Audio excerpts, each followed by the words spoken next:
Nous allons aborder maintenant le dernier chapitre du thème de géographie sur les dynamiques de la mondialisation, à savoir le chapitre qui porte sur les espaces maritimes et leur approche géostratégique.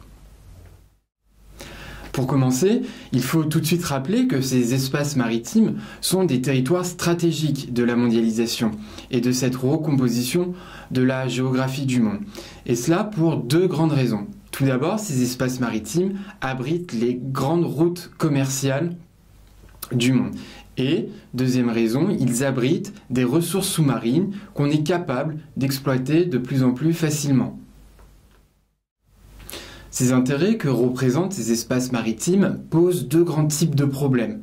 Le premier porte sur le contrôle et l'appropriation de ces territoires maritimes et le second porte sur les tentatives de gouvernance mondiale pour régler les tensions et les conflits qui pourraient résulter de ces volontés d'appropriation. Pour aborder ce chapitre, il faut donc se demander de quelle façon la mondialisation influe la géostratégie des espaces maritimes et pourquoi leur contrôle est essentiel. Dans un premier temps, nous allons donc décrire la place centrale des espaces maritimes dans la mondialisation. Puis ensuite, nous analyserons la concurrence entre les grandes puissances mondiales pour leur contrôle et enfin les tensions qui peuvent en résulter.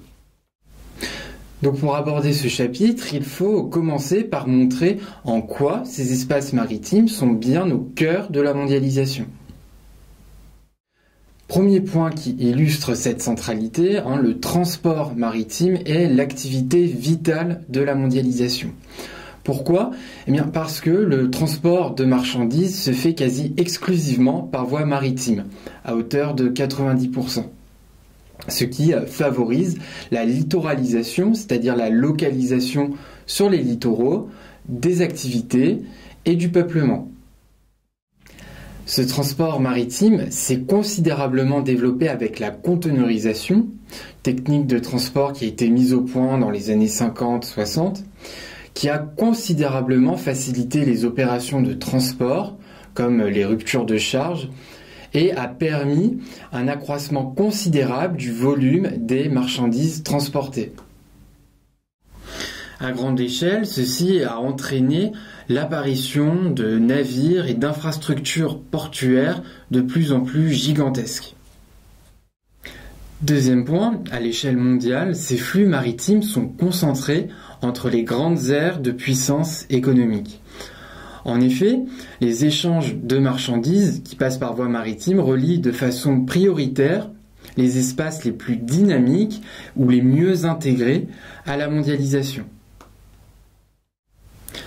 Aux côtés de routes maritimes secondaires, on peut identifier une grande autoroute maritime qui relie l'Amérique du Nord à l'Europe de l'Ouest et à l'Asie orientale, en passant par l'Atlantique Nord, l'océan Indien et le Nord Pacifique.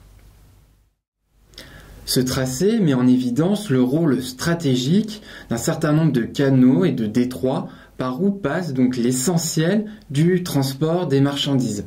Il est indispensable de connaître leur nom et leur localisation.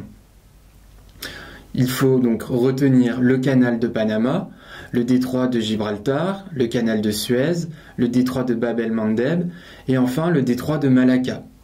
Vous pourrez aussi retenir le cas du détroit d'Ormuz qui est stratégique pour l'exportation des hydrocarbures en provenance du Golfe vers l'Asie orientale notamment. Enfin, ces espaces maritimes abritent des flux mondialisés qu'il est difficile de contrôler. En effet, ils sont le terrain privilégié de flux illicites liés à la mondialisation. On peut penser ici aux migrations clandestines, par exemple en Méditerranée, ou aux flux de drogue, par exemple dans la mer des Caraïbes.